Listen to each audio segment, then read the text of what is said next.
Hello, everyone.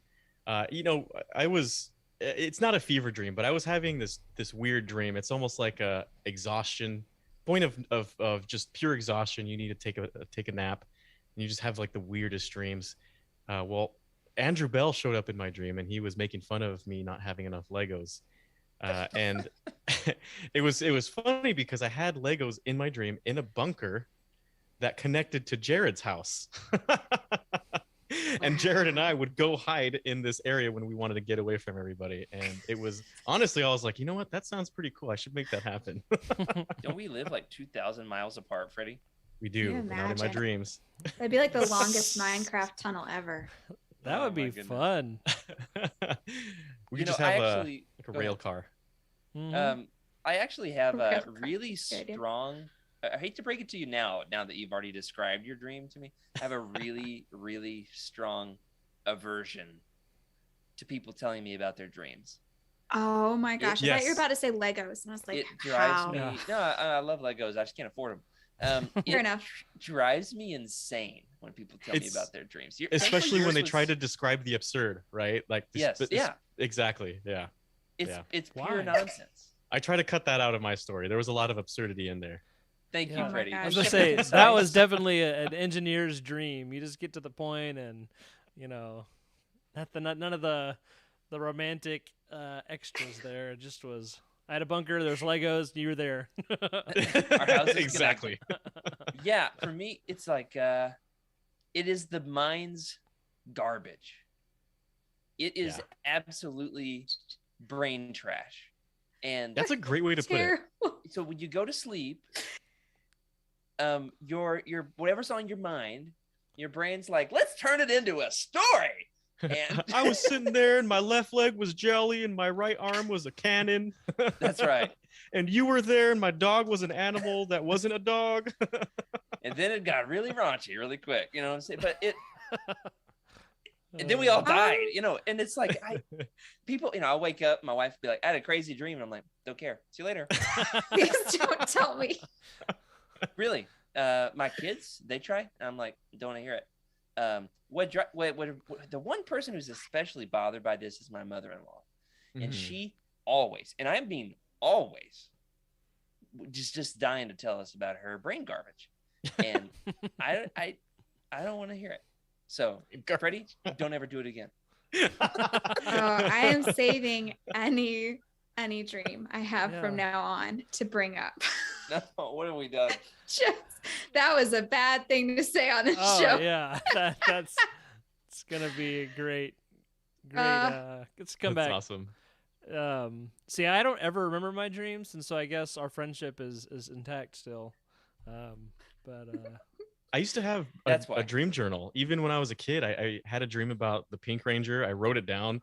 So my brain garbage is somewhere in my 5-year-old handwriting sitting there. No way. You had a dream journal? People do this? Yeah. Yes.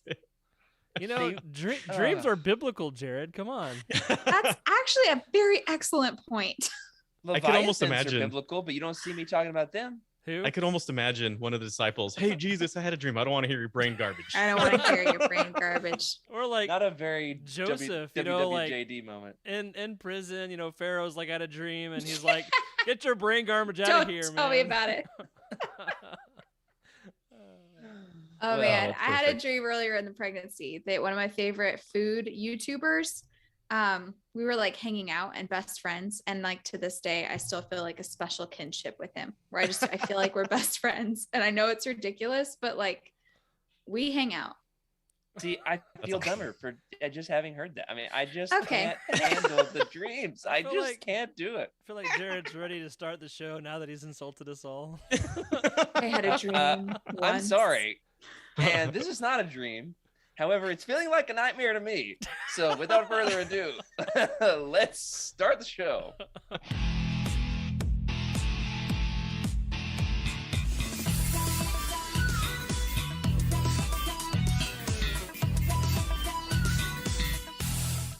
No. Hello, everybody, and welcome to Legends Lookback, proudly part of the Utini Podcast Network. This is the favorite Star Wars books podcast of Dr. Klotzenstein from TV's Doug You know what I'm talking about? Where we Oh, yeah. celebrate our rich EU history as well as dive into lesser known Star Wars classics. I'm your host, Jared Mays, and I'm joined tonight by my legendary co-host wielding his golden axe, Freddie C. Let me talk about another dream I had. Just kidding. Rick, where's the eject button? Dream on, dream on, dream on. Now we're talking. Well, Yeah, I'm happy doing to- great. I've got a nice little shirt here that represents what we're going to be talking about, right? Is there a TIE aggressor That's on here somewhere? beautiful. Maybe. Oh, that's cool. Maybe. That's gorgeous. Could be. Got my Any uglies little on there? TIE fighter or die-cast Millennium Falcon that I'm not going to tell you what I dreamt about, but it was in my dream. Well, Freddie apparently can't stop talking about this topic. Moving on to Emily Daybeck. Welcome, Emily. Glad that you're still with us and not, taking care of a newborn yet. Yeah, no, but I went into fake labor the other night, which is the least fun kind of labor because it just keeps you up all night, but it doesn't actually end in a baby. So I am still pregnant. It was anyway, That ready to sounds be like a done. nightmare. Yeah.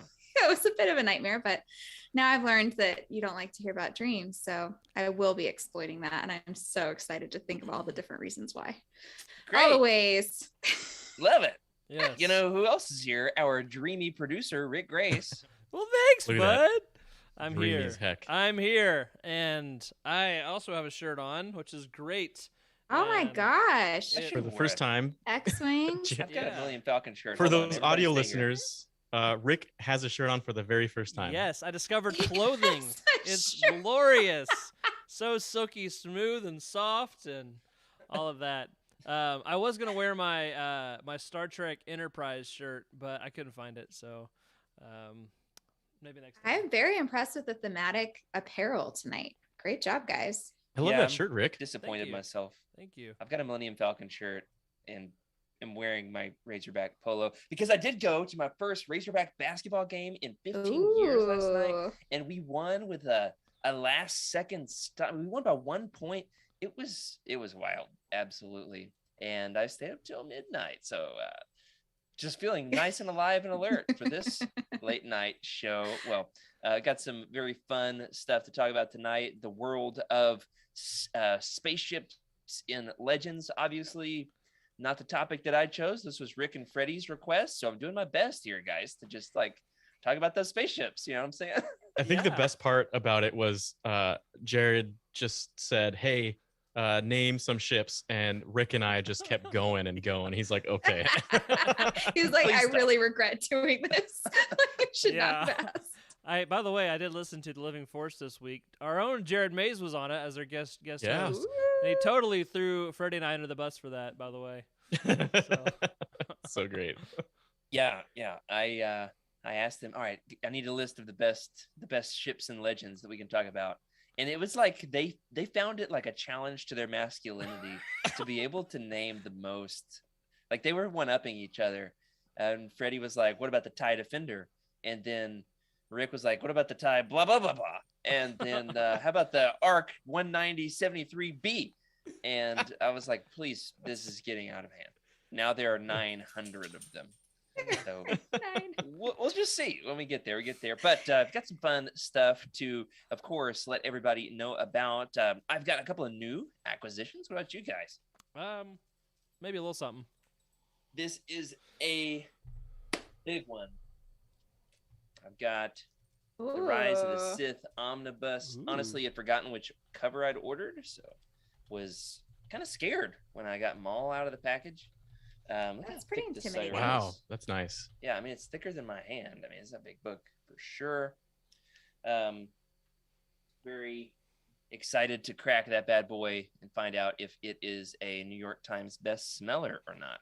Ooh. How about you guys? Any new acquisitions? I think I might have a best smeller in a different way. So, been in a move and a transition, and my last day driving a school bus. I'm retired as a school bus driver for now. Hopefully, I don't have to go back to school bus driving for a while or ever. That'd be fine too. Great job. But my boss did something really nice for me, and he gave me a gift my last day. And so shout out to Jeremy if you're ever watching this, because sometimes you do watch the show. Sometimes he does watch. Yeah. And so have you guys seen these? The Star Because every Wars. now and then Oh. he says, guys, my boss is watching. Please be cool. Yeah. Is this the soap? soap. The soaps, yeah. I can't open the box Nice. right now. How's this thing open? Oh, there it is. It's a flap. Duh. It's super cool. That's Is that sleek. what is that? Darth Vader. Oh, look at that. Dark Side Ruthless- Scrub, Ruthless Rinse, Ruthless Wisdom rinse for your nether Wash. regions. Mm. Only Hope soap, and all of it smells good. I opened the box. And Yoda all of it smells good. doesn't Well, smell that's great, good. but yeah, like Does he Yoda smell like does. root leaf stew? Straight out of Dagobah. lotus leaf apparently. Oh. Interesting. But of course, Obi-Wan smells the best, so Rick, you know what they say Womp about people that give you slime. soap, right? I don't want to Obi-Wan know. would smell the best. What's that? I mean, if people give you soap or like mints or toothpaste, they're trying to send a message. Here's my your friend. sign. That's fair. That's fair. Aren't you glad this is a remote show? Then we're not all in the same room together. Can you imagine? Every week. Every every week could be a best smeller. That's for sure. Honestly, I went running this afternoon and did not shower. So, I mean, y'all don't know what you're missing. You just don't know. Goodness. Hmm. Well, that's cool. My friend back in Massachusetts, my neighbor, ordered those in the middle of the winter a year or two ago, and called me, and he was like, "Jared, come over here." I'm like, "Man, there's 3 feet of snow outside. I'm doing good. Got some hot chocolate like Luke Skywalker." And then he's like, "No, I've got to show you this." I go across the street just so he can let me see and smell his Star Wars soaps. He was very proud. So shout out to Dwayne for those too. Emily, Freddie, any new acquisitions? Megatron. Not this time around. Don't worry, I've got more. Good. I'm actively back in the stage of collecting Legends hardcovers. Woohoo. Oh, So here's a few of my Nice. new acquisitions. Got Labyrinth of Evil, if my camera can catch up to me. It's a weird Let's see if I face can there. get Goes. this. Okay. See if I can get it smoothed out in a second here. But first, Ugh. Labyrinth of Evil. Nice. Yeah. Love that. Look how squeaky clean this sucker is. it's a nice cover. Yeah, I'm trying to make sure that any of these I'm gonna invest in, I'm gonna go ahead and get, perfect copies. Annihilation from the Old Republic series, starring Darren Nice. Shan. Now I've played the game, so I know his whole deal, and it's not what I was expecting. All right, another Old Republic book, Fatal Alliance. Why are these titles so dire? You Annihilation, did get It's a a great dark book. bunch. Fatal Alliance. I mean, All would, right, would it's you read a gonna- book that was like semi-mortal problem? You know? Semi-mortal. The stomachache. The fatal dishwasher. These are both happier. Hey. Here we go. Millennium Falcon by James Luceno. Yeah. I love that Okay. book. And I don't think it's all that great, but that's fine. And I've got some salty takes tonight. Sorry, guys. Salty taste. And new Jedi Order. This is the most valuable of the bunch. Enemy Lines. This is this book was not, available to the public as a hardback. Oh. Only 5 new Jedi Order books were. So this is got the Enemy Lines duology, Rebel Dream and Rebel Stand, Huh. in the hardback Sci-Fi Book Club edition. I see. So, Okay. Cool. 2 for 1. Nice. / 2 for the price of like 10 books because that sucker was expensive. I was about to say, I'm sure that thing was a pretty penny. Yeah, definitely. Well, a lot of fun things that we have recently picked up. New fun things on the horizon too. It's time for Legends Lookout. Before we talk about the new books that are coming out in the world of Legends, which they're old books reprinted. You know what I'm saying? There was a bit of juicy info that this was courtesy of our buddy Skuma Joe in the Discord. He threw this up for us, and I said without hesitation, that is going on the show. Rick, as one of the show's resident ministers, tell us about what Timothy Zahn revealed to the world. Yeah, pretty cool. So there's a conversation on Facebook, looks like, some, pleasantries, and then he said, "I'm curious about your inspiration for the character's name, Chaboth." How do you say that indifferently? Sabayoth. Sabayoth. Rick. Sabayoth. Okay. Shabbat. Shaboth. Yeah. Okay. You just gotta fake it till you make it. Shabbat. And It's Legends. It doesn't really matter. I feel Yeah. like Jared just threw me under the bus here because I've not taken Hebrew yet. So I've noticed its similarity to the Hebrew word for armies, Shavat. Savayot. Savayot. Yeah, I'm gonna stop right. talking. And Yeah, Savayot. and so You got to read it right to left, Rick. That's the Oh, problem. Yeah, okay. Even the transliteration? No, Alright, no, so- not that one. Put it in the mirror, look at it backwards. And so, to which, this is just like a comment on something that Zahn had posted. And so Timothy Zahn responded to this, and he says, "Good catch. The name is from the phrase Lord Sabaoth. Sabaoth. How do you say it? Yeah, I would say Sabaoth. Sabaoth, Yeah. which is it's once you say it, you realize. Yeah, I get it. Always found intriguing in the hymn, A Mighty Fortress. And so, really interesting behind the scenes there that Mr. Zahn and this fan uncovered for us. So, pretty cool. In other words, That's so cool. we owe the name Jeruah Sabaoth to none other than Martin Luther himself. This goes all the way Whoa. back to the 1500s. He wrote the song, "A Mighty Fortress is Our God." A mighty fortress. Like, it's a really old song, right? Yeah. And the word Sabaoth, he basically just, made the word Sabbath Uh-huh. sound a little bit more, I don't know, Star Warsy. archaic. Yeah. I always thought Jeruah Sabaoth I thought it stood for ripped abs, but I guess I was wrong. This is. Oh, we haven't done a full-on Delightful. word study now. It could still mean something like that. Old I'm man with guessing- abs. I'm guessing Old it's man. like I don't know, Latin for Sabbath, Sabaoth. I think Sabaoth is how we say it. Anyway, it's Sabbath, the Lord of the Sabbath. It's a whole Yeah. story. It's complicated. Anyway, it was right under our noses the whole Yeah. time. Never would have got that. Because, of course, I'm For still pronouncing it 1600 wrong years. the whole time. So I 600 was, years. probably several years away from that myself. Yeah. Well, it's the Skuma only Joe name- says in the chat, Martin Luther was the OG holocron keeper. Yeah, he was absolutely. That's awesome.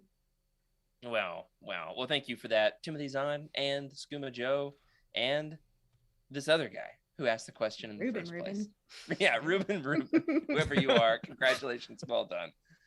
Absolutely. All right. Well, we had another little bit of juicy legends details, a reveal of some sort. Speaking of Sabaoth, Freddie, take it away with the Thrawn trilogy.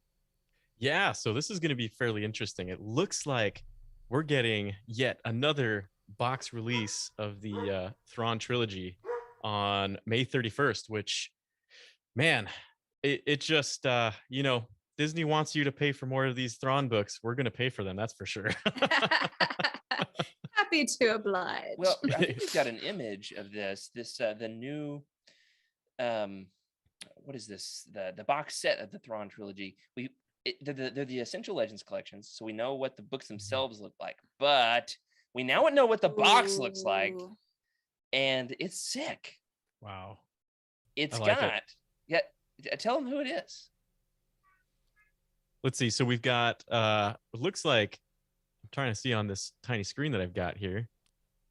Is that I'm Mara fairly Jade? I'm fairly certain that it's Luke Skywalker versus Luke Skywalker. Is that Luke or is that Mara Jade? I No, can't tell. That's got to be no. Mara It looks Jade. kind of like Mara to me. Okay, Yeah. well maybe I don't have my glasses on. Let's be honest. Well, I Okay, see there's a, the red hair. a tint of red, yeah.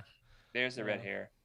Well, I just spoiled the Thrawn, the Last Command for everybody. Too bad. No, it's just your stutter, Jared. It's okay. Yeah, Luke?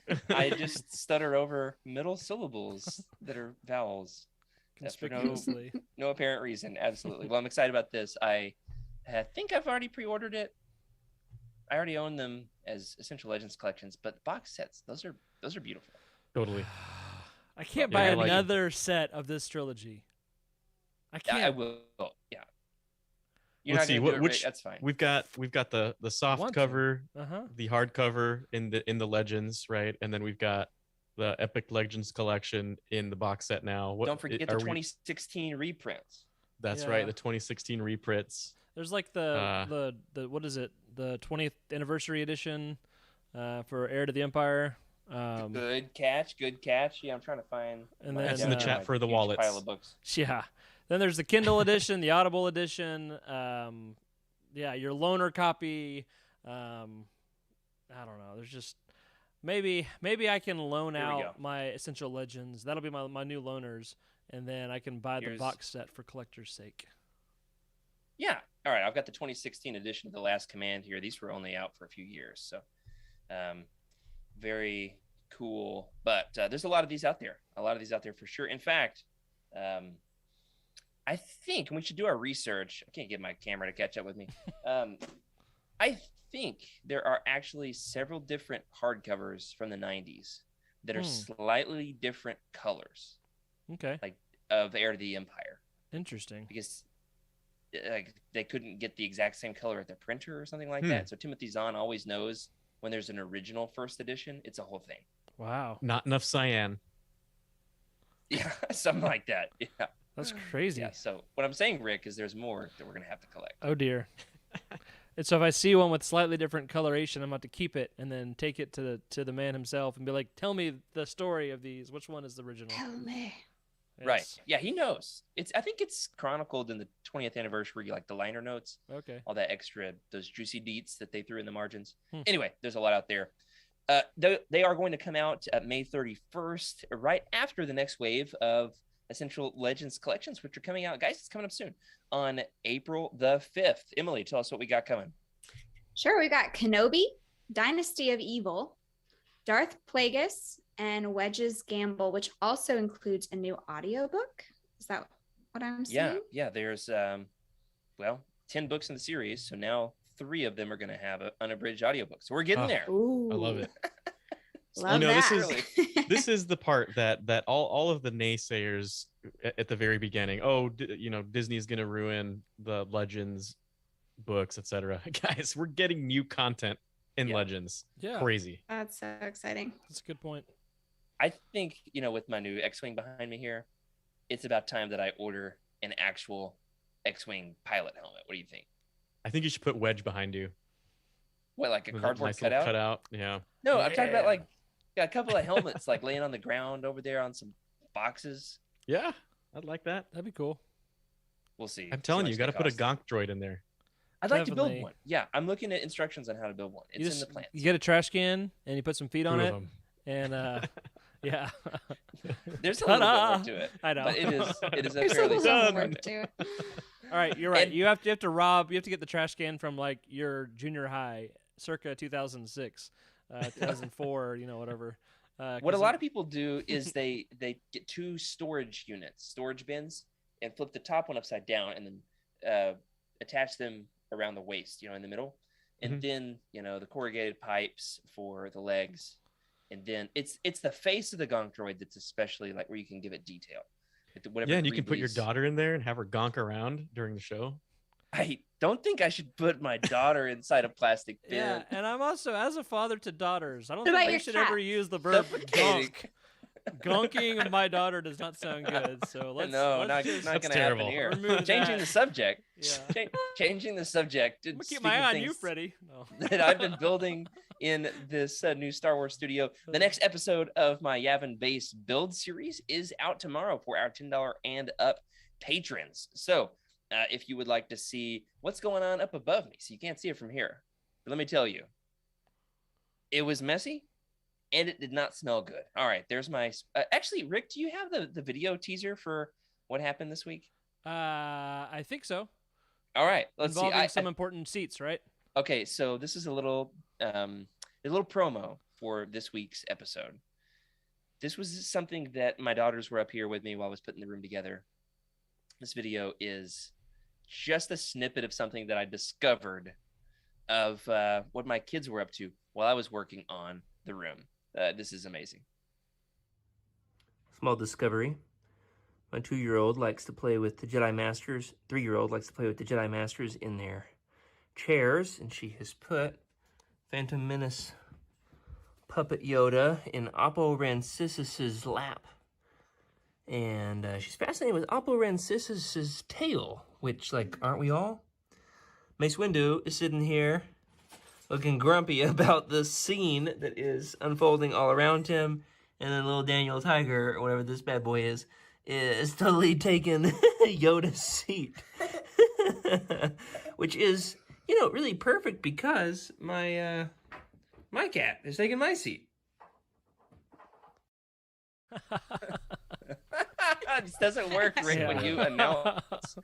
It worked great. It worked great. That was great. Totally.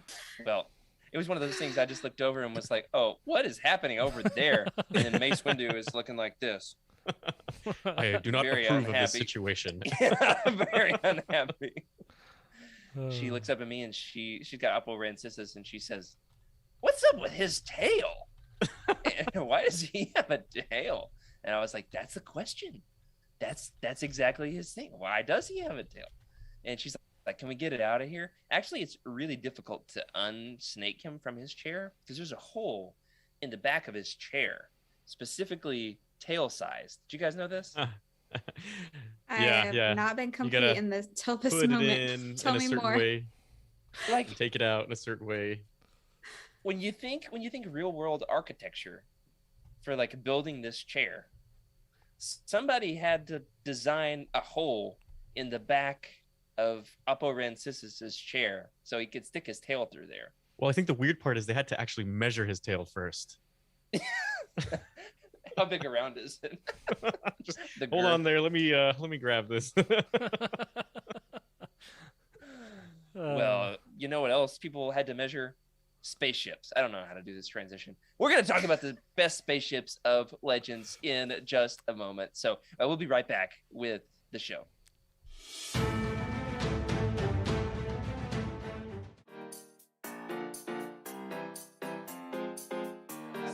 It's the best back cover since Star Wars Episode 1 hardcover novelization. The one with young Anakin, because on the back, just to remind y'all, is a full headshot of Watto. It's so big. It's I think so I brought large. this up on one of the earliest episodes of the Living my Force God, yeah. ever, and I thought I'd bring it back. Oh my God. Yeah. Series and all of Legends. What do you guys think? Could it be the X-Wing series? Might just be the It most was pretty romance steamy. Yes. intensive series ever. And we're not just talking about the scene where Corran Horn describes his love affair with an otter. I mean, a Salonian that he hooked up with her and then he broke out in chives. Yeah, not chives. In Not chives. chives. What's it called? The bumps? Hives, dude. Hives. Chives so go on your sorry. potato. I'm hearing you say the same thing. Chives, what is- you put on the under potato. No C. Hives. Hives. Not chives. What'd I say? Chives.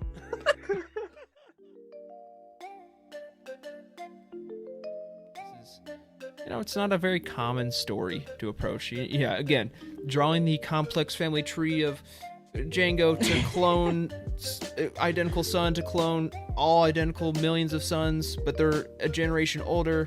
So then the son is kind of all Django's equal, but then Boba is a generation younger, but then that clone's son is Boba's age, but then is Boba his dad or his nephew or his uncle or his cousin? It's like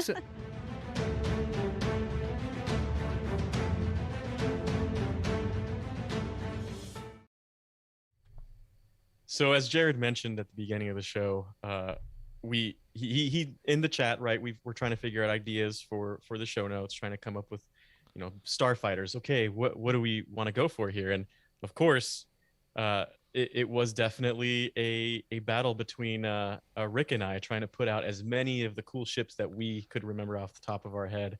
And I have to be honest, Rick, I'm fairly impressed. We came up with, I don't know, like 20 each. Yeah, it was a good list. And for me, at least, it wasn't like trying to one up each other. I just love ships, like Same. every single franchise. Like I love sci-fi and I love ships. That's always what I care about. And I mentioned I play Star Wars Armada. That's a tabletop game that's about fleet combat. So and we're actually gonna do an episode on Armada one of these days because there's so much Legends lore built into the game. But man, so many ships, so many great ships. Yeah, absolutely. Armada, I'm a big fan of Armada as well. I remember when the X-Wing game came out, the X-Wing miniatures. That's where this bad boy came from. Nice. Yeah, and when that came out, I bought as many as I could. And then the capital ship started coming out, and goodness gracious, are those beautiful and expensive. Yeah, that is true. So yeah, today we're going to be going over a couple of different types of ships: starfighters, capital ships, freighters. Sorry, freighters, freighters. Freighters? It's for the Irish. It's what the Irish carry for their the cargo Irish. on. The Legends freighters. They're called Legends. writers. Fritters. They're fritters. Fritter. Legends fritters. We're going to talk about legends fritters. And then of course, some miscellaneous ships and of course honorable mentions. But yeah, Rick, did you want to give some info on some of the vanillas? Yeah. The vanilla ships. So tonight we are talking about the dopest, the coolest ships out there. So to get us started, we need to have a baseline, right? You know, just the plain old ships. If you're just watching A New Hope or something for the first time, the first two ships you're going to see, if you're watching A New Hope, it's going to be a CR-90 frigate, a blockade runner, and an Imperial Star Destroyer. Yeah, looks like a fist. That's right. It looks like a fist. Can I ask a question about that ship? Yeah, sure. Like, if you're talking about Bail Organa's ship, Correct. Is it a Hammerhead? No, that's different. No, CR-90B Corellian Corvette. It's a Corvette. Okay. Yeah. What do you call the name of that specific ship of his Corellian Corvette? Yeah. Give me a second. This is a big debate. Yes, it is. And I just heard like a proper dang, give me a second. And I'm also blanking on the name. So somebody's going to let us know in the chat how it's spelled, and then we're going to debate how to pronounce it, and it's going to be awesome. Oh yeah, I know. It's Tantive. Yeah, there we go. Tantive. Skooma Joe. Tantive. So Tantive is what it looks like. I Yeah. always say Tantavive. Uh-huh. The Tantavive 4. And- You know, that's what Right. I've said too. And yeah. Go ahead, Jared. The reason for that is how they pronounce it in the original NPR A New Hope radio drama. Uh-huh. So that is in a very early source on how to pronounce it. It might have been the first time it was ever pronounced, Tantavive 4. I think you're right. Nice. So and that's how Tantavive. Pablo Hidalgo, says that it should be pronounced. But So that's- we're that's- pronouncing it. I was about to We're, say. we're calling it here on Legends Look Back. It is Tantavive. I heard somewhere that is like correct for like another reason too. I can't remember why, so I'm just blowing smoke now. I But, trust NPR. Yeah. They figured out. Okay, so those are the vanilla ships. You call it a Star Destroyer vanilla? It's No, vanilla. I'm calling the plain Imperial class Star Destroyer. They're a dime a dozen. There's like 20,000 of them, right? And tonight we're going to talk about some modified Imperial Star Destroyers, or Not just Star different Destroyers. classes. Yeah, exactly. And so like they're super impressive ships. Like, let me look it up real quick. I've got my handy dandy Star Wars: The Essential Guide to Vessels and Nerd. Vehicles. Oh yeah, it's a great book. Great book. Imperial Star Destroyer. This sucker. Let's see. Do they say sucker in the book? They do actually. It's a 'Cause if technical so, I'm term. buying it. No, I'm kidding. Hey Rick, I want you to push your glasses up before you read this. Like this. Oh, that's Zoom in on glorious this. right there. Let me go and make the thumbnail right we're at it. Okay, so Perfect. so the Imperial Star Destroyer is 1,600 meters long and have over 100 weapon emplacements for deep space combat. And some beautiful looking schematics. I So can't it's a see mile. that. It's all A mile blown is 1,600 out. meters. Wow. Yeah, Yeah. great conversion there. I don't speak metric, so It's because of I'm a running. runner. oh yeah, nice. There's a lot more we can talk about, but it is a cool ship on its own. But there definitely are some other cool ships that are bigger, better, or smaller and more agile, whatever. It's a great ship, though. Yeah, And so this first ship is actually super agile, right, Jared? yeah, we're talking about we're going to start off with the alphanumeric starfighters. In the original trilogy, we've got, your X-Wings, Y-Wings, A-Wings, B-Wings. Are those the only wings in the original Boneless trilogy? wings. Boneless. That's right. I'm a honey Chip barbecue wings. man. Thank you very much. Anakin's Um, wings severed on the shore of. Okay. So in Legends, if you're ever like, how come there's not more letters of the alphabet? Oh, don't you worry. Legends has got you covered. Yeah. We have got you covered. And Freddie and I were debating pre-show if this is our very favorite Legends Starfighter. I think it's mine. And you know why? It's from Dark Empire. We're talking about the E-Wing. Isn't that right, Freddie? Absolutely. The E-Wing is a beautiful ship. It's portrayed differently, right? We've got a version here which is very sleek. It almost looks like I would almost call it like a X-Wing cut off at the end and replacing the Oh, engine. yeah. It's not Dark Empire art. No. I couldn't Dark find one Empire, with it's a bit higher enough shorter. res. It's a bit stubbier. But yeah, the Dark Empire is where this came out, and honestly, if you look at a lot of the behind the scenes and appearances of the E-Wing, it is splattered throughout Legends everywhere, from New Jedi Order to Dark Empire and many other stories in between. Yeah, the E-Wing, I'm trying to remember. I think the basic conceit of it is that, if I remember correctly, it's honestly been too long since I read Dark Empire. I think the basic conceit is, hey, it's been a few years since Endor. The rebels have got, some Imperials to mop up. We need newer, better ships. Wow! In come the E-Wings. And the E-Wing pilots are like, yeah, we got the cool ships now. Forget about the X-Wings. Man. Yeah, Right? I'm reading the book as we go. Rick, you can't just read the book the whole show. It's a lot more interesting than you guys are right now. I'm just kidding. I'm just kidding. Oh. Just kidding. It says that it's got let's see, fire-linked triple laser cannons, one Nice. cannon on the end of each wing, and the third directly above the cockpit. It's pretty sick. So that's what makes the E, right? That extra nubbin. I get it. Nubbins. Uh-huh. They didn't want to Right. call it the Nubbins wing. They called it the E-Wing. Yeah, so the E, how do you do? It's like YMCA up in here. You're trying to make the shape of the E. Yeah, all right. You get it. Something like For that. me, it might be my favorite. It's not just like the way that it looks, as much as its storytelling function within Dark Empire. You know what I'm saying? Mm-hmm. But it Let's also move looks on. cool. It also looks cool. Yeah, the E-Wing to me looks like it has always been and belongs in Battlestar Galactica. the original Oh, trilogy. It okay. just fits in. Yeah, Rick, I could totally see that. Yeah. What, Battlestar Galactica? Yeah. I've never watched Anything an interesting episode, about the E-Wing? Besides it being in a lot of stories? Yeah, I think it's definitely just fabled. It's got a lot of miles on it, or a lot of pages in it. That's true. Lot of Yeah, that's pages. true. All right, what else? We're going to spend all night just on the alphanumeric ships if we're not careful. What's the VT-49? I'm not even sure I know what this is, Freddie. Yeah, so the VT-49, first of all, I think Disney calls them, toothpick holders? Grab your toothpick holder and put your drink of choice in it, because I'm about to drop Star Wars Galaxies. The VT-49 Shot was...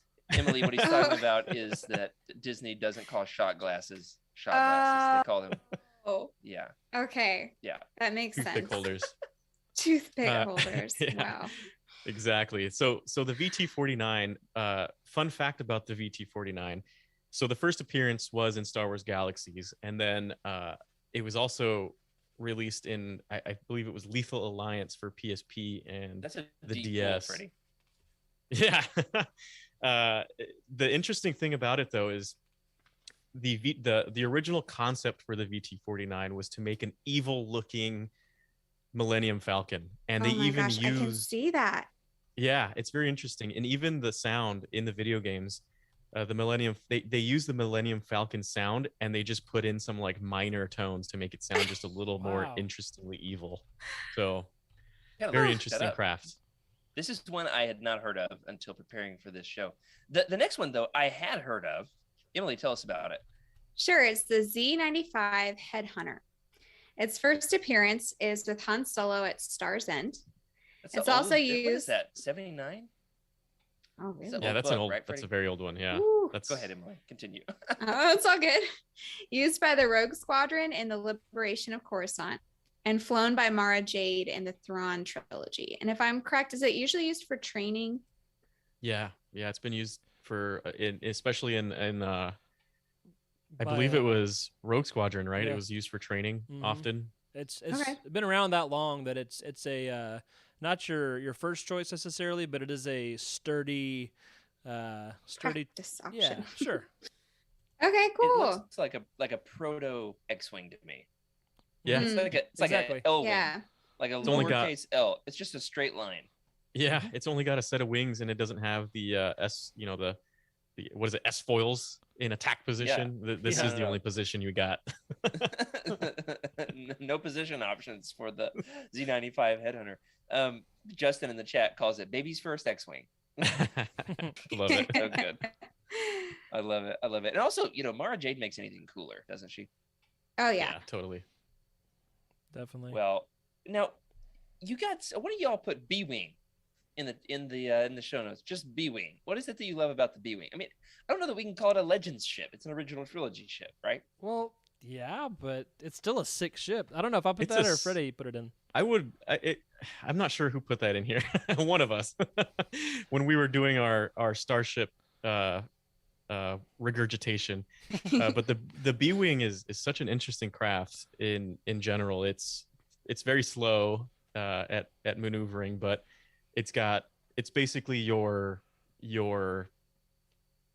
how would you call it? It's like your armory almost. a It's got the bomber, heaviest right? cannons. Yeah, it Oh. can contain a lot of bombs. It's a multi-purpose and- aircraft. It is multi-purpose. You can use it for mining, I think, even. And I believe the cockpit stays stationary. Yeah, it's And- gyroscopic. Yep. And so Then it should be called the G-Wing. Why in the world is this thing called I said G-Wing. and maybe not because X-Wing. if you That's have it probably upside why. down, it looks like a lowercase b. Yeah, I don't know why it's You called think a it's a B-Wing. lowercase b? I've always Yeah, not right? understood. I know that it's supposed to be Blade. Or the Or at oh least that's a yeah, well retcon. that's a retcon. I'm pretty sure. That's definitely a retcon. Well, let's see if there's I even think it's cool, but it doesn't make sense to me. even in this schematic they have an S wing. The blade that the cross section there that expands. If you don't know what we're talking about, it's the ship that looks like an X or a cross. And the cockpit does like gyroscope with the orientation and stuff. It I think was If featured. it looks like a cross, it should be a T-Wing. What is wrong with these people? it That's should fair. be it does have the wings as well. Yeah. You're Now right. it oh, my dogs are gonna bark now. Sorry. He doesn't like the B-wing. I guess not. But I was gonna say Here's some objections. one of my favorite. Hold on, give me 1 second to yell at these dogs. It's okay. It's okay. It's not like they've never had barking dogs in the living forest. Am I right? Now, let me say this: we've got X-wings, B-wings. We talked about E-wings. There's A-wings. Here's my question: Y-wings, are they the worst starfighter ever? I'm gonna say yes.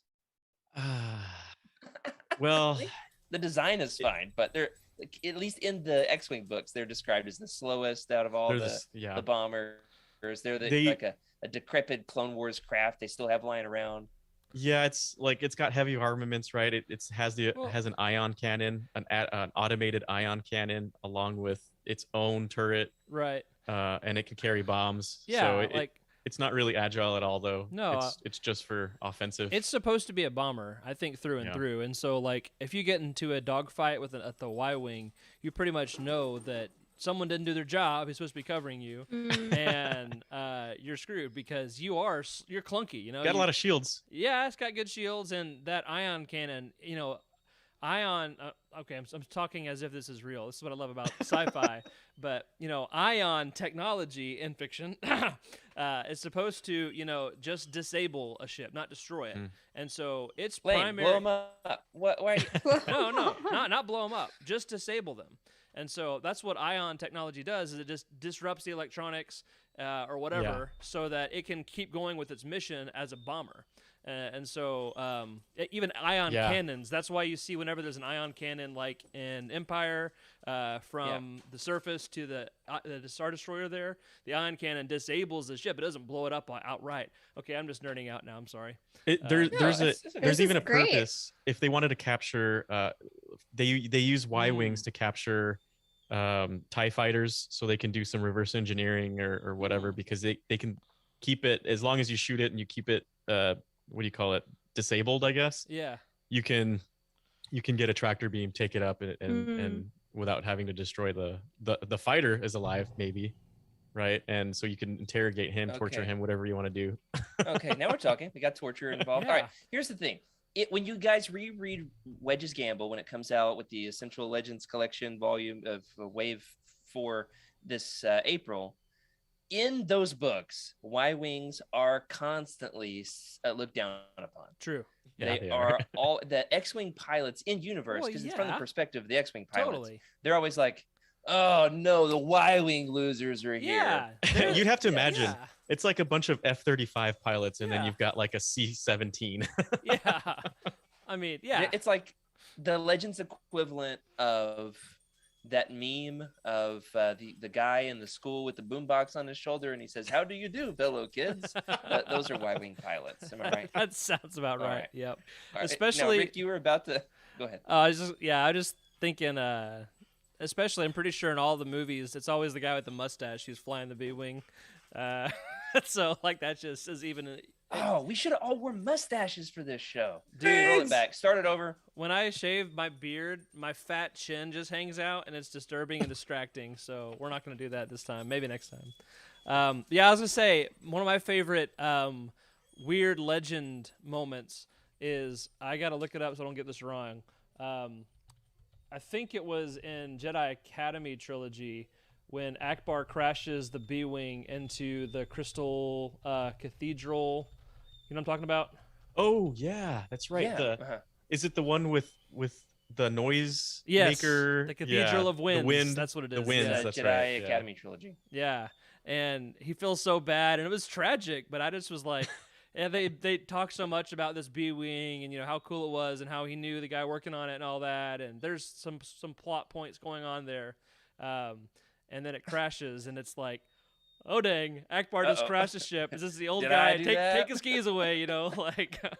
Take his Oh. keys. Man, Do you think that like starfighters have keys? no. They Push definitely. button. Why not? It was a quick no. It's Bluetooth. It's Bluetooth. Bluetooth.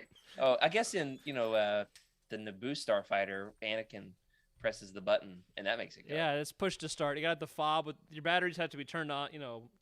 Right now our Gotta have your foot on the brake. yeah. Okay, I saw Oh, great. quick dad joke since we talked about that. I saw a TikTok where someone was trying to start their car, and it says depress brake and press button to start. So the guy gets down and starts talking to his brake and says, "You're never going to amount to anything. You're always going to be a failure." That's great. Oh, it was so good. Why can't you be more like your brother? Yeah. That's great. I love it. All right, Now sorry. we've got a great comment here in the chat from from Skooma Joe. He says, "I know what the B stands for. Based. They're very based." Nice. So I love that. Now we're about to move on into the capital ships category. Any other starfighters we've got to give a shout out to? I think we got a couple more here. V-wings. What are V-wings? Yeah, V-wing. That's the if you play the Rogue Squadron video game, the V-wing is one of the last ships you unlock for what is it? What is the last level there? Oh, it's the Mon Calamari Devastators. And it's got cluster bombs and everything. So really cool. Definitely overpowered. As I was Rapid doing research, I did find that there's a Lego set of this that exists. So that's cool. Oh, interesting. They came from, according to the research I did, they were an unused design for Revenge of the Sith. But then Legends was like, oh, unused design? I got you covered. And so, like all the Legends properties from around that time, Battlefront, Force Unleashed, Labyrinth of Evil, they all use V-wings extensively. So, also got a few others here. We probably have to move on. How about TIE fighters? TIE fighters are, they're like starfighters. They're a single man for the most part. Are bombers two-person fighters? TIE bombers? They might be. One person flies the ship, the other drops bombs out the back. The other one's laying down in the other pod. I feel like I read something about that recently, but I can't remember the conclusion. I've always assumed they were two people, but I think the other section's just for extra bombs. It's like the SUV of TIE fighters. There's, there's several TIE fighters too. What's your favorite, Freddie? It's tough because to me, it's funny because the TIE Defender, TIE Oppressor, I'm not sure about the Aggressor, but I think the Oppressor and Defender have just extra wings. So it's like, okay, where can we fit more of these TIE fighter wings on this thing? And they just called it a name. But I really do like. I think it's the TIE Aggressor, which almost reminds me of, if you can imagine, right? You've got the Millennium Falcon, right? It's the TIE Fighter normal in the front, but it's got a turret in the back. Okay. Similar to what you kind of see in what are the TIE Fighters in the new stories? It's got like another man turret that you can use. It reminds me of that. I kind of like that You're one. asking the wrong podcast. Yeah. We only know the legend stuff. What's those new movies that came out recently? I heard Disney did something with them. Yeah. Those Power Rangers. That's the one. Yes. What about you, Emily? Which is one of your favorite TIE Fighters, if you had to pick one? Oh, geez. I mean, as somebody that probably would not be very good at flying them, I would love to have some shields. So maybe the Defender. Shields are because important. the TIE was originally designed just to be like aggressive only, right? They were designed specifically to be fast and not to have shields. They were cannon fodder. That's all they were. Expendable. Cannon fodder. Pretty much. Speaking of canon, that's what I love the most about the opening scene in The Force Awakens, where Finn and Poe blast off out of the Star Destroyer. They really did an amazing job capturing how agile and lightning fast the TIE. What is that? It's a special ops TIE. The black and red one. Yeah. Something Anyway, like that, yeah. it just takes off, and I'm sitting in my seat like, "Whoa, here we go!" It's a good moment. Rick, I think we've got a picture of the TIE Defender. This might be the most storied kind of TIE fighter, like Legendsy modified TIE, and it's now gone on to be included in canon. Thrawn's got a whole arc with them in Rebels, and there's a book. Would you say that the shields are like the number one thing about them? I think they also have advanced computers or avionics or something that helps them target better. But yeah, the shields are a complete game changer. It's got 6 cannons, right? I don't know. It's a great shape. I like the look of it. Yeah. I think it needs Kind of like more, a though. claw. I feel like of all the ships named Defender, though, it probably shouldn't be this one because this one does look like a beast. Yeah, I mean, it's the shields are a game changer. You allow your pilots to go on to fight another day and therefore become ace and better and can train more, and so they become harder to beat over time. If you don't kill them the first day, they're gonna be even harder to kill the second time. So you really can't downplay how important shields are. But that's just not the way the Emperor specifically thought. Everyone was expendable to his goal, and even a well-trained pilot, like you mentioned, it's no joke getting in there. Again, I got to remind myself this is fiction. No one actually gets in there and flies these things. But in the universe, you don't just get in there and fly them. You have to be well-trained, and so having your pilots survive costs a lot of money. Yeah. Yeah, and that's the thing, right? That's the trope with a lot of the Rogue Squadron books. If there are seasoned TIE fighter pilots, they're probably really good. Yeah, exactly. Which is crazy to think about, knowing that like one lucky shot could end you, whereas an X-wing pilot has got a couple of shots, before you're really gone. The TIE Defender has gone on to have a storied history in canon and Legends. They've been included in all kinds of projects. Do you guys know where they first originated? Was it around 1994? Oh, you talking about the like one of those PC games? Maybe. There's a bunch of like the X-wing and TIE Fighter, like those Starship. I used to have one of those for the PlayStation 1. Oh, Andrew's a big expert in these. We should have had him on. That'd have been cool. Could have taken my place. I'm just kind of like, hey, I remember that ship from Legends. You're like, can we go back and talk about relationships again? Because different kinds of ships. Oh, I can get into the juicy deets of the Legends love triangles. Oh man, here's my Legends love triangle. There it is. Hey. I love it. So good. That's funny. All right, let's move on to the capital ships. Any other single man, alphanumeric fighters you want to give a shout out to first? I think we do have a picture for an ugly, so I'll throw one of those up there. I've never encountered this ship in a story, but it is good. So awkward, disgusting. I want to go wash my hands. Like a mix between a TIE and an X-wing. That's the point. That's the point, right? Any ugly is just like it's typically a pirate ship, right? That they've conglomerated from scraps that they've found in the aftermath. I mean, these are called the Star Wars, after all. That's true. There's all kinds of debris lying around the galaxy, so you Like a get what you can Frankenstein find, ship. You duct tape them together. That's right. All right. These are the true Arkansas ships because they're just held together with duct tape. Holy ship. Yeah, exactly. Holy ship. I want to know what kind of sound this ship makes. What do you guys think? Oh. Because it's like, Well, it's probably still got the twin ion engine could be in the kind of the butt of the pod there. True. But then you've got 4 more engines. Mm-hmm. All right, so you got to do it in harmony. Freddie, you make your X-Wing noise, and I'll make my TIE Fighter noise at the same time. See if we can match it. Ready? X-Wing noise. What is that? Just like, I'm kidding. We're not going to do it. But let us know, listeners, in the chat, in the YouTube comments, please tell us what sound the X-Wing TIE ugly Emily, you're makes. based, What do you right? think? Do not ask me to make sound effects. everyone I draw make the your line. best. Make your best TIE Fighter. What would you call it? Scream. Send it to Jared. Yeah, make your I will best say TIE this, Fighter. and Be I'm featured on the hesitant. show. I'm hesitant to do it on the show. I spend a lot of time, an embarrassingly large amount of time, practicing my TIE Fighter noise Great. because it is like kind of an inhale of a scream. Yeah.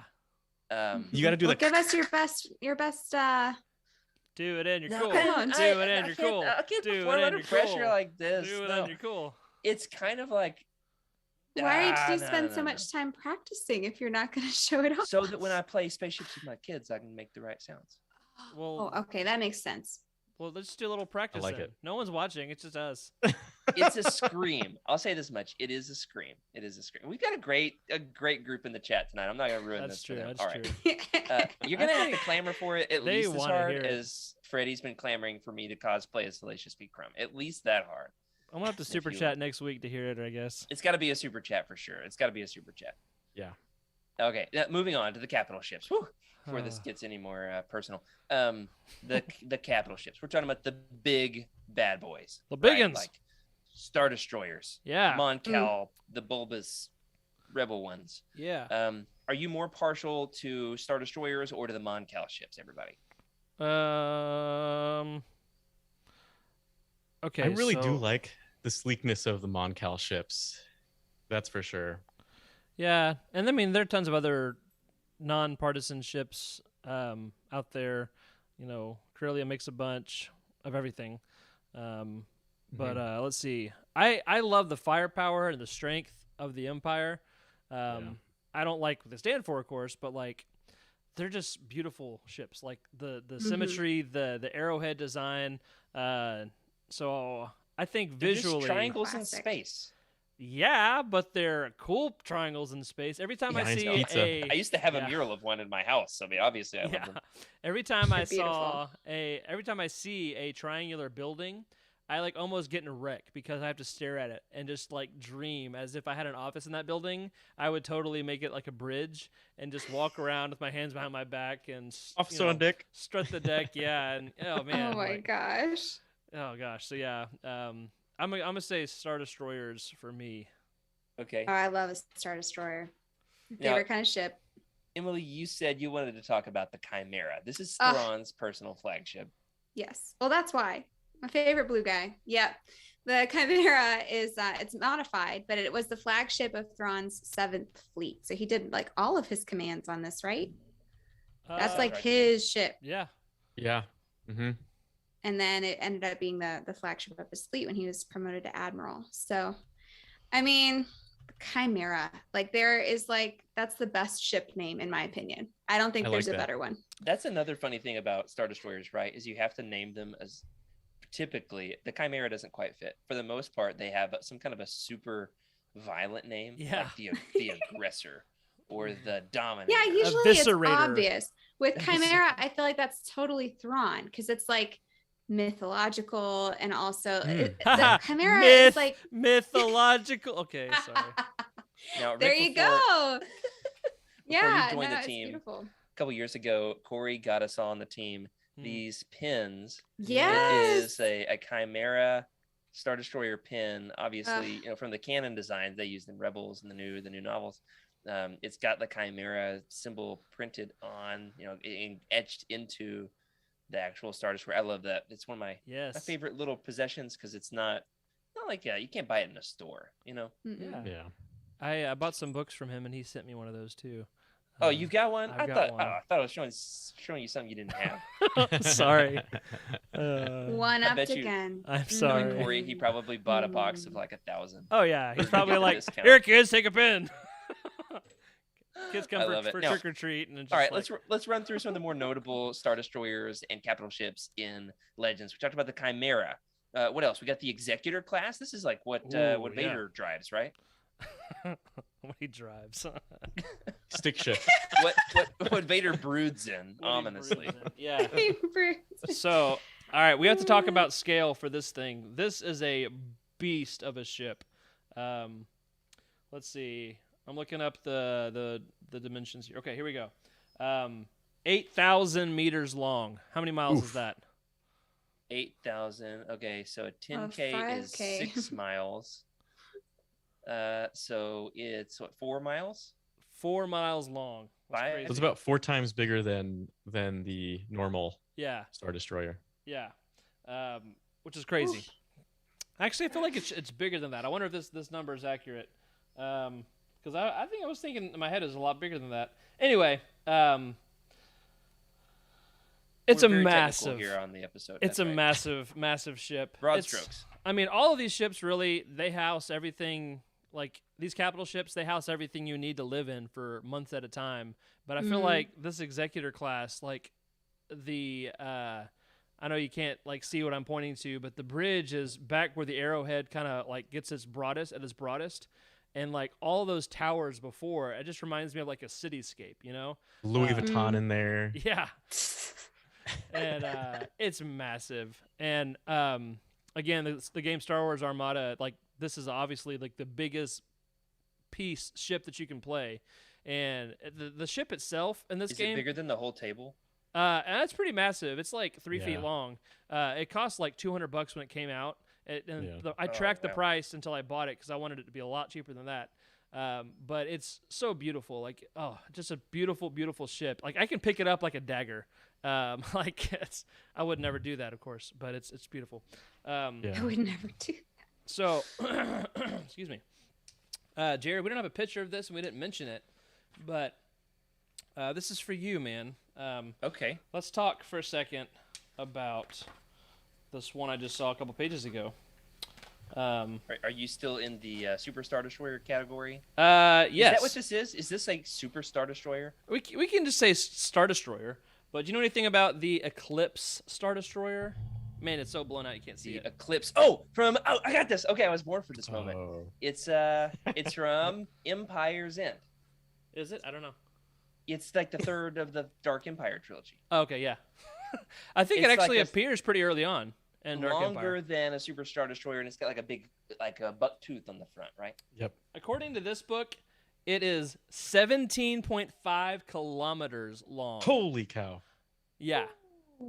17. That was one thing about Dark Empire. With every ship they iterated on. There's also like the I can't remember. Jacob just did a bit about this the other day on Cosmic Force in Dark Empire 2. There's like we've got these kind of ships. Yeah, well, we've got the next model. Anyway, they would always say, well, we've got the bigger and better one. So it's like even bigger and longer Yeah. than a regular Super Star Destroyer. Yep. And of course, the sequel trilogy, they had to like one up all of us too. Like their ships are on a scale of their own too. All of Oh, them. those are like 12 times Yeah. the biggest ship. Yeah, like even the finalizer Kylo Ren ship is like probably as big as that Eclipse, and then you just get bigger, ridiculously bigger and bigger from there. Like Snoke Obnoxiously ships Yeah, bigger. it's so annoying, but they're massive, massive ships. This was basically the resurrected Palpatine's ship. I mean, That's you know what right. I'm talking about. Yeah. That Palpatine. Yeah, the scantily clad one. Now, Emily, let me ask you this: Have you finished the Rogue Squadron books yet? The first 4. I don't think I have yet. No, I just Red Rogue finished Squadron. the newest Thrawn book. Why are you reading that? But Back because in I love Legends. Thrawn. I mean, It's let's. over to I Legends. liked No it. one It is was good. surprised. Thrawn's by great. this. Fine. Yes. Okay, well, I won't spoil it then. In the first arc, the first 4 X-Wing books, there is a Super Star Destroyer that is a huge plot twist in terms of Okay. what it's doing and its role. And Freddie, you remember this? We had, I think, Tyler on for this episode. At one point, Corin is strapped naked to a chair, interrogated by Yasani Isard on the ship. He's probably moist too. Just... No, but for real, the book ends, the cliffhanger, the very last chapter is Corin Horn is strapped naked in a chair on the Super Star Destroyer. Yeah. That's how it ends? He's strapped naked with no clothes. Thank you for that, Freddie. And so it's a very storied ship throughout Legends. It has like a very tumultuous story arc in terms of the history of this ship, and it's beautiful, and we'll get there. We'll do it sooner or later. Now, with the capital ships, we've talked about the Chimera, we've talked about the Executor class, the Bucktooth one from Dark Empire. There's one other very special Star Destroyer. Freddie, you're the one that added this. It's Candy I think it's Apple special Red. to our hearts. Tell us about it. Emily, Rick, I'm not sure if you guys have seen this yet, but it's very special to me and Jared here. We've got the Errant Venture, which is it's an Imperial 2 class Star Destroyer. So Rick, go ahead and look in your nerd book real quick. See what that looks like. It's the same as the regular, just the armaments are different. Owned by Booster Tarek, and I'm pretty sure it's a casino, right, Jared? Yeah. No, I think he captures it. I can't remember exactly which book it is. Somebody in the chat might know. Is it one of the Katana fleet? No. Is it part of the Katana fleet? No, because they're not. No, I thought it was just it was his own ship. One. He painted it red, and actually it's funny because there was a note that I was researching about Errant Venture because I wanted to put it in the show notes. According to Michael Stackpole, he indicated that the Errant Venture wasn't all painted red because Booster wanted some areas for advertising billboards. Oh my gosh, that's hilarious. That's new for me. I just imagine like Sonic up on the panels. America's Drive-In. Tractor beam, John Deere. JB Hunt. Right. Yeah. Perfect. Yep. And Skooma Joe in the chat just said it there. I believe, you might be correct there. He captures it in maybe in book 4 of X-Wing series. But I'm not entirely sure where exactly that happened. I'd have to go back and look. What's cool is every now and then in Legends, going out from there, the rebels are always like, man, we need a big capital ship that for this mission that's already not assigned somewhere. They're like, where are we going to get one? And without fail, this must happen a dozen times. New Jedi Order and beyond, somebody says, I know a guy. And then they're always like, no, don't do it. And then all of a sudden the Candy Apple Red Star Destroyer comes up and he's like, we were doing just fine gambling and now you called us back into war. Anyway, it's I've always imagined that instead of turrets it has just bass like subwoofers and it's rolling through space with some kind of Snoop Dogg song. And what I appreciate about both the Errant Venture and the Lusankia, thank you guys for helping me with the name there, of Isard's Super Star Destroyer, is the ships themselves have character. They're not just specifications and guns. They tell a story. And that's what I'm here for. Totally. I'm here for the technical specs and the cool nerd details, but the stories are good too. Okay, thanks, Rick. Good job. All right, a couple more honorable mentions before we close out the show, and that is there are 2 very notable freighters in Legends. One of my very favorites. In fact, I've been looking into schematics. There you go. That's just for you, Rick. I said schematics on how to build a Lego of this particular ship, and that is the Ebon Hawk from Knights of the Old Republic. The Ebon Hawk.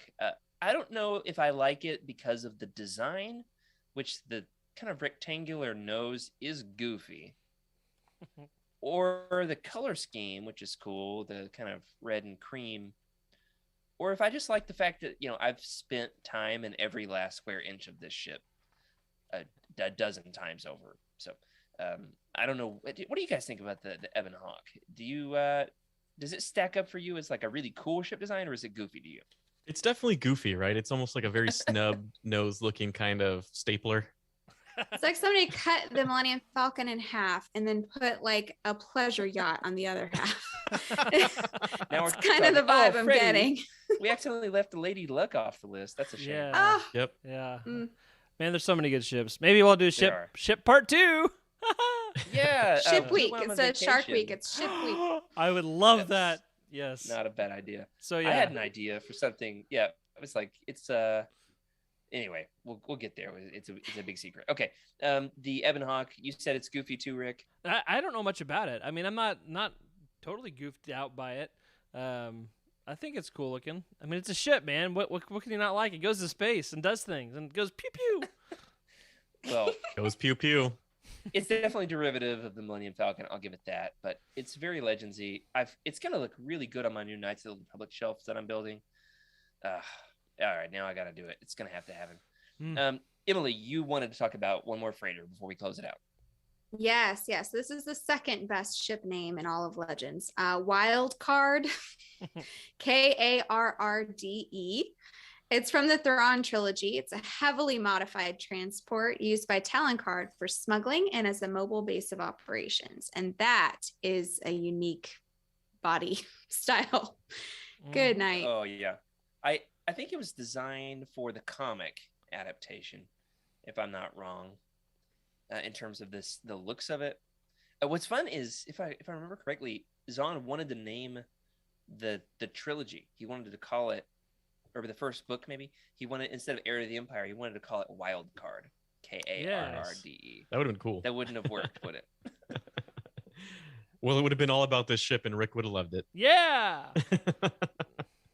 Rick would have loved it just as much. All right, guys, before we close it out, any more ships you want to give an honorable mention to? From the chat here, Scuba Joe said, make sure we talk about the K-Wing. There we go. We did it. We said it. K-Wing. It's out there. I don't know much about it. I think it's Clone Wars era. I don't know anything about it. That one's...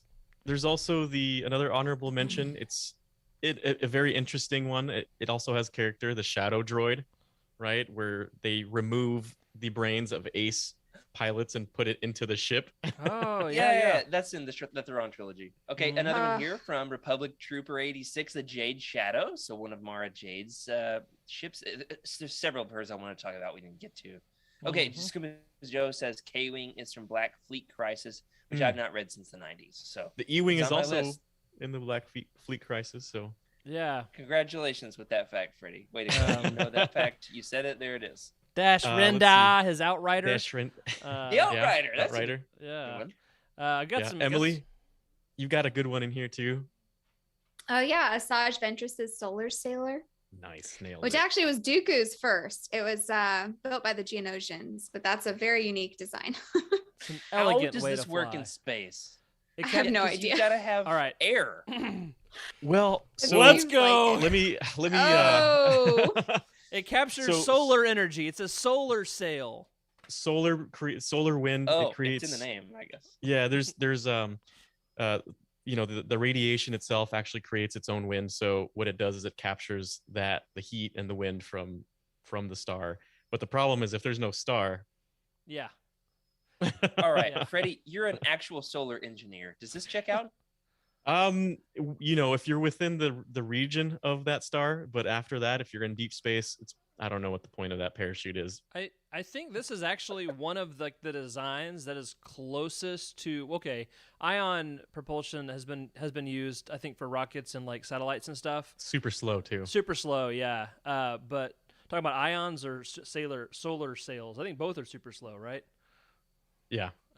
Like this is another one that like is feasible, anyway, my brain is not able to make a coherent thought. I'm just too excited and giddy about ships. But you heard it here first, folks. Cool stuff. It's feasible. Checks out from an actual solar engineer. Well, there's more than we could possibly get to. More and more pouring through the comments. Yes, the Outrider is a 2400, so it's like twice the Millennium Falcon, and in Han's opinion, probably twice as lame. Anyway, that was good, man. That was good. It's more like the dad from King of the Hill than it was Han Solo. Can you do it? That thing got a Hemi in his voice? And that does it for this week's episode of Legends Look Back. Do want to say, coming up over the next week or so, The Living Force is on Monday night, March 7th at 8 p.m. They're going to be doing the Midnight Horizon Roundtable. Never heard of that one. Okay, we've got the Cosmic Force doing The Rise of Kylo Ren. That's a good story. On Wednesday, March 9th at 8 p.m. And then next week, right here, 9:30 p.m. Eastern. Is that right? I'm in a different time zone now. Yeah. 9:30 p.m. Eastern, yep. Eastern next Thursday, March 10th. We are going to be doing, Emily, tell us what it is. Just for you. We're going to be doing the Babies of Legends. Nice. The best Very babies. exciting. Yeah. Just for you, Emily. Babies. Please don't have your baby Appreciate that. before then, because you've got to be here for it. Well, no promises. You heard it here first, folks. She's promised she will be here next week, no matter what. Well, No matter what. want to thank everybody in the chat for hanging out with us. It's been absolutely popping off tonight. We've had a ball hanging out with y'all. That does it for this week. Thanks for joining us for Legends Look Back. Thanks especially to our incredible patrons for your amazing support. Special thank you to Patrick Ortiz, Carl Sander, OK Endar, Earl Q, Brian Dooley, almost said Daily. That's a Legends author on our Jedi High Council. Also to Elizabeth Cloutier, Sally and Chris Eilerson, Freddie C, and Matt Billington on our Alliance High Command for their amazing support. Remember, everybody, you can sub to this channel on YouTube and also leave us a review in your podcast platform of choice. That goes a long way to help get the show out there on the solar sailor of the internet. If you'd like your thoughts read on the show, you can email us. Oh, Freddie, remind me, I got to check that email. You can email us, legendslookback@utn.com, or send us a message in the Legends Look Back Discord channel. You can leave a message, a comment on this episode on YouTube, or you can find us on Twitter at Legends Look Back, or I'm at Jared Q. Mays, Freddie. At Wake Up Freddy. Rick. At Rick_Grace. And Emily. At Darth Daybeck. Wonderful. If you're looking to buy some of these books and want to help support the show, hey, there's like 4 new Essential Legends collections coming out. We've got a Thrawn box set that you can just go on over to utini.com, go to the new releases category under the timeline. No, the release schedule. And there's Legends books there, y'all. You click the Amazon link in the profile, and then we get a few cents to help keep the lights on. After you've read it, leave us a review and let us know what you think. Remember, everybody, to keep the Utini fan code and be a force for positivity in the fandom. May the force be with you.